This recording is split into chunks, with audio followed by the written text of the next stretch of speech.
Hello friends, ഇന്ന് വന്നിരിക്കുന്നത് കുറച്ച് ടിപ്പും അതുപോലെ തന്നെ റെസിപ്പിയൊക്കെ ആയിട്ടാണ് വന്നിരിക്കുന്നത്. അപ്പോൾ എല്ലാവർക്കും welcome back to Tasty Curry. Video കണ്ടോണ്ടിരിക്കുന്ന പുതിയ കൂട്ടുകാർ ഇതുവരെ സബ്സ്ക്രൈബ് ചെയ്തിട്ടില്ലെങ്കിൽ ഒന്ന് സബ്സ്ക്രൈബ് ചെയ്യാനും സബ്സ്ക്രൈബ് ഓൾ എന്ന ബെല്ലൈക്കനോട് ഒന്ന് എനേബിൾ ചെയ്ത് വെക്കാൻ ഓർമ്മിപ്പിക്കുന്നു. എങ്കിൽ മാത്രമേ പിന്നീട് ഇടുന്ന വീഡിയോയുടെ നോട്ടിഫിക്കേഷൻ കിട്ടുള്ളൂ. അതുകൊണ്ട് എനേബിൾ ചെയ്ത് വെക്കാൻ മറക്കരുത്.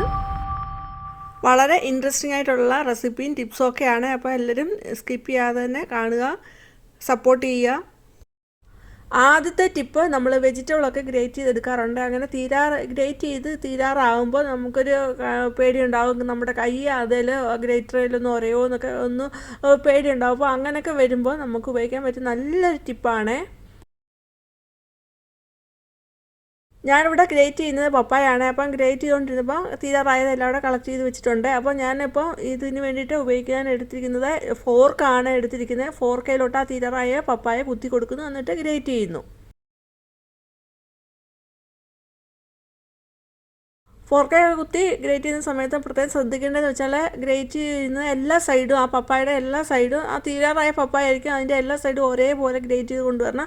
അല്ലാതെ ഒരു സൈഡ് തന്നെ ഗ്രേറ്റ് ചെയ്ത് തരുമ്പോൾ ഇതിനെക്കാട്ടി നല്ലത് എല്ലാ സൈഡും ഒരേപോലെ ഗ്രേറ്റ് ചെയ്ത് അത് തിരിച്ച് മറിച്ച് അങ്ങനെ കൊണ്ടുവന്നാൽ മതി. അത് അങ്ങനെ ഗ്രേറ്റ് ചെയ്തെടുക്കുന്നതായിരിക്കും നല്ലത്. അതേപോലെ ഭയങ്കര സ്പീഡിൽ ചെയ്താൽ എന്തായാലും അത് പിന്നെ ആ ചെറിയ പപ്പായാണ്, അത് തെറിച്ച് പോകും. അപ്പോൾ അധികം സ്പീഡില്ലാതെ ചെറിയ രീതിയിൽ ഗ്രേറ്റ് ചെയ്തെടുത്താൽ മതി. നല്ലതായിട്ട് തന്നെ നമുക്ക് ഗ്രേറ്റ് ചെയ്തെടുക്കാൻ പറ്റും.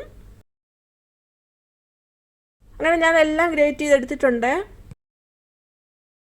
അടുത്ത രണ്ടാമത്തെ ഒരു റെസിപ്പിയാണ്. അതിന് വേണ്ടിയിട്ട് ഞാൻ ഇവിടെ 2 കപ്പ് മൈദ മിക്സഡ് ജാറിലോട്ട് ഇട്ട് കൊടുക്കുന്നുണ്ട്. പിന്നെ അതിനകത്തോട്ട് ഇടുന്നത് 2 കപ്പ് വാട്ടർ മെലണാണ്. ചെറിയ കുരുവൊക്കെ കളഞ്ഞിട്ട് ചെറിയ പീസാക്കി എടുത്തതാണ്. തണുപ്പൊക്കെ ഫ്രിഡ്ജൊക്കെ വെച്ചതായിരുന്നു. അതിൻ്റെ തണുപ്പൊക്കെ മാറിയിട്ടാണ് ഞാനിപ്പോൾ എടുത്തിരിക്കുന്നത്.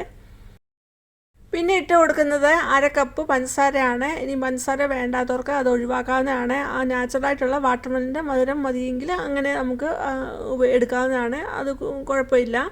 ഇപ്പോൾ ഞാനിവിടെ ചേർക്കുന്നത് മധുരത്തിന് വേണ്ടി മാത്രമാണ് ഇത് ചേർക്കുന്നത്. എല്ലാം കൂടെ ഒന്ന് നന്നായിട്ടൊന്ന് ബ്ലെൻഡ് ചെയ്തെടുക്കുന്നുണ്ട്.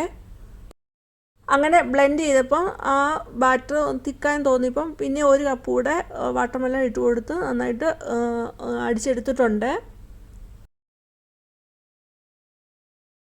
രണ്ടായിട്ട് വാട്ടർമെലൻ്റെ അരാത് കിടക്കുന്നതാണ് ഞാൻ എടുത്ത് മാറ്റുന്നത്. അത് എടുത്ത് മാറ്റിയില്ലെങ്കിലും കുഴപ്പമില്ല, അതിങ്ങനെ കടിക്കാൻ കിട്ടുമ്പോൾ നല്ലതായിരിക്കും.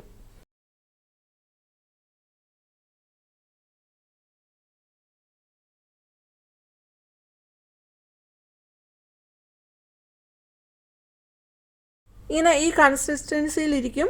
ഇനി അതിലേക്ക് ഞാൻ ആഡ് ചെയ്യുന്നത് ഒരു 3/4 ടീസ്പൂണ് ബേക്കിംഗ് പൗഡറാണ്. ഒരു പിഞ്ച് ബേക്കിംഗ് സോഡയും കൂടി ഇടുന്നുണ്ട്. ഇനി ഇതിന് പകരം നമുക്ക് ഈനോ സാൾട്ട് ചേർക്കാവുന്നതാണ്.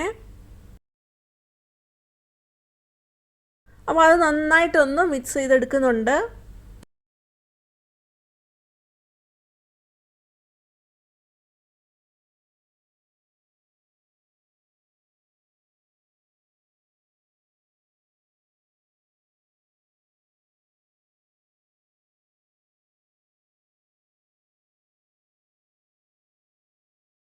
ഇനി ഞാനിവിടെ എടുത്തിരിക്കുന്നത് ഒരു മഫിൻ്റെ ട്രേ ആണ്. അപ്പോൾ നേരത്തെ ഞാൻ അതിലേക്ക് എണ്ണയൊക്കെ തൂകിയിട്ട് നന്നായിട്ടൊന്ന് കോട്ട് ചെയ്തെടുത്തിട്ട് അതേപോലെ മൈദയുടെ പൊടിയൊക്കെ ഇട്ടൊന്ന് കോട്ട് ചെയ്തെടുത്തിരുന്നു. എന്നാൽ എനിക്ക് കപ്പ് കേക്കിൻ്റെ മോൾഡ് ഇല്ലാത്തതുകൊണ്ടാണ് ഞാൻ പിന്നെ ഇങ്ങനെ ചെയ്തേക്കുന്നത്. മോൾഡ് ഉണ്ടെങ്കിൽ അത് വെച്ചാൽ മതിയാവും. ഇങ്ങനെ ചെയ്യേണ്ട, എണ്ണ തൂത്തിട്ട് പൊടിയൊന്നും ഇടേണ്ട ആവശ്യമില്ല. പിന്നെ എടുത്തിരിക്കുന്നത് ചോക്ലേറ്റിൻ്റെ ബാറാണ്. ആ ചോക്ലേറ്റിൻ്റെ ബാർ ചെറിയ ചെറിയ പീസുകളാക്കി മുറിച്ചെടുക്കുന്നുണ്ട്. ബേക്കിംഗ് സോഡയും ബേക്കിംഗ് പൗഡറും ഒക്കെ ചേർക്കുന്ന സമയത്ത് 1 ടീസ്പൂണ് വാനില എസൻസ് ചേർത്തിരുന്നു. ഇനി വാനില എസൻസിന് പകരം നമുക്ക് വാട്ടർമെലൻ്റെ എസൻസ് ചേർക്കാവുന്നതാണ്. അതേപോലെ ഇനി കളറ് കുറച്ചുകൂടെ വേണമെന്നുണ്ടെങ്കിൽ കളറും ആഡ് ചെയ്യാവുന്നതാണ്. ഞാനിവിടെ കളറൊന്നും ചേർത്തിട്ടില്ല. ഇനി ആ ബാറ്റർ ഓരോ മഫിൻ്റെ കുഴിയിലോട്ടും ഒഴിച്ചു കൊടുക്കുന്നുണ്ട്. ഒരു 4 ടീസ്പൂണ് ഒക്കെ വെച്ചിട്ടാണ് ഒഴിച്ചു കൊടുക്കുന്നത്. ഒരു 3/4 ഭാഗത്തോളം നമ്മൾ ബാറ്റർ ഒഴിച്ചു കൊടുത്താൽ മതിയാവും. ബാക്കി അത് പൊന്തി വരാനായിട്ടുള്ള സ്പേസ് വേണം. അതുകൊണ്ടാണ് ടോപ്പിൽ ആ ചോക്ലേറ്റ് ചെറിയ ചെറിയ പീസുകളാക്കി ഇട്ട് കൊടുക്കുന്നുണ്ട്. ഒരു 4 പീസ് വെച്ച് ഇട്ട് കൊടുക്കുന്നുണ്ട്. ഇനി ഇതിന് പകരം നമുക്ക് ചോക്ലേറ്റ് ചിപ്സ് കിട്ടും, അതാണെങ്കിലും നമുക്ക് ഇട്ട് കൊടുക്കാവുന്നതാണ്, ടോപ്പിങ്ങിൽ ഇട്ട് കൊടുക്കാവുന്നതാണ്. അതേപോലെ ബാറ്ററിനകത്ത് വേണമെങ്കിൽ മിക്സ് ചെയ്ത് ആഡ് ചെയ്യാവുന്നതാണ്. ഞാനിവിടെ ടോപ്പിങ്ങിന് മാത്രമേ ചോക്ലേറ്റ് ചേർത്തിട്ടുള്ളൂ.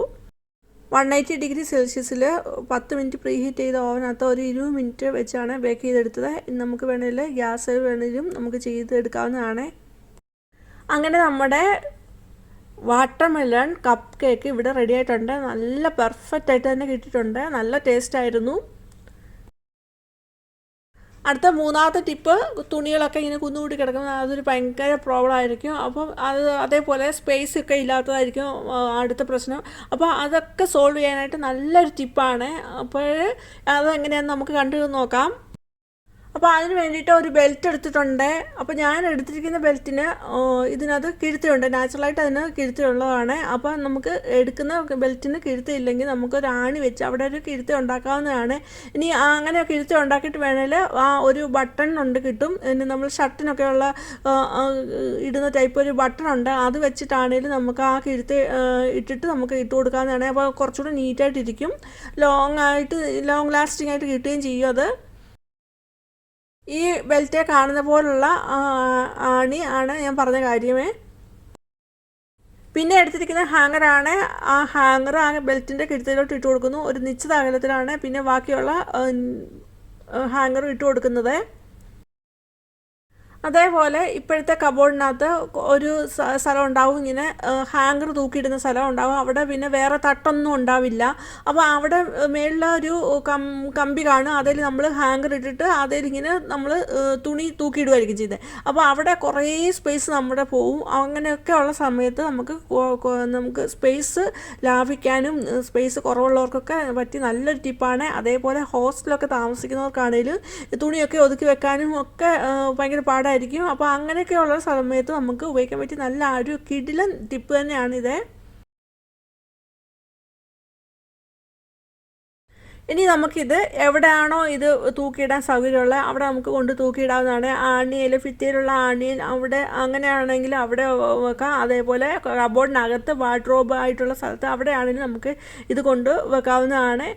നമ്മുടെ സൗകര്യത്തിനനുസരിച്ച് നമുക്ക് എവിടെ ആണെങ്കിലും ഇത് ഒതുങ്ങിയിരിക്കും. അത്രയ്ക്ക് നല്ല സ്പേസ് കിട്ടുന്ന ഒരു നല്ലൊരു ടിപ്പാണ്. അപ്പോൾ ബെൽറ്റിൽ ഹാങ്ങർ ഇട്ട് കൊടുത്തിട്ടുണ്ട്. ഇനി ഓരോ ഹാങ്ങറിൽ നമുക്ക് എന്താണോ തുണി ഇടാനുള്ളത് അത് നമുക്ക് ഇട്ട് കൊടുക്കാവുന്നതാണ്. അപ്പോൾ ഞാൻ ഇവിടെ തുണി ഇട്ട് കാണിക്കുന്നുണ്ട്. അതേപോലെ സാരിയൊക്കെ നമുക്ക് ഒതുക്കി വെക്കാൻ പറ്റിയ നല്ലൊരു ടിപ്പാണ് ഇത്. കബോർഡിനുള്ളിൽ നല്ലതായിട്ട് അവിടെ ഒതുങ്ങിയിരുന്നോളും.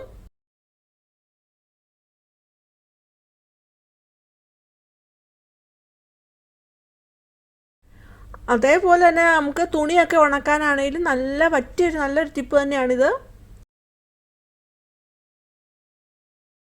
അതേപോലെ സാരിയൊക്കെ നമുക്ക് ഈ ഓരോ ഹാങ്ങറിൽ ഇങ്ങനെ തൂക്കിയിടാം. അതൊക്കെ ഒതുക്കി വെക്കാൻ പറ്റിയ നല്ലൊരു ടിപ്പാണിത്. അപ്പോൾ ഈ ടിപ്സും റെസിപ്പിയൊക്കെ എല്ലാവർക്കും ഇഷ്ടമായെന്ന് കരുതുന്നു. ഇഷ്ടമായെങ്കിൽ ലൈക്ക് തരിക. അതുപോലെ ആദ്യമായിട്ട് കാണുന്നവർ സബ്സ്ക്രൈബ് മറക്കരുത്. സബ്സ്ക്രൈബ് ഓൾ എന്ന ബെല്ലൈക്കോട്ട് ഒന്ന് എനേബിൾ ചെയ്ത് വെക്കുക. ഇതുപോലുള്ള ടിപ്സുകൾ ഫാമിലിക്കും ഫ്രണ്ട്സും ഒന്ന് ഷെയർ ചെയ്ത് കൊടുക്കുക. ഇനി നിങ്ങളുടെ വിലയേറിയ കമൻറ്റും രേഖപ്പെടുത്താൻ മറന്നു പോകരുത്. ഇനി വേറൊരു വീഡിയോ ആയിട്ട് വരുന്ന നമ്പർ ബൈ. Thanks for watching.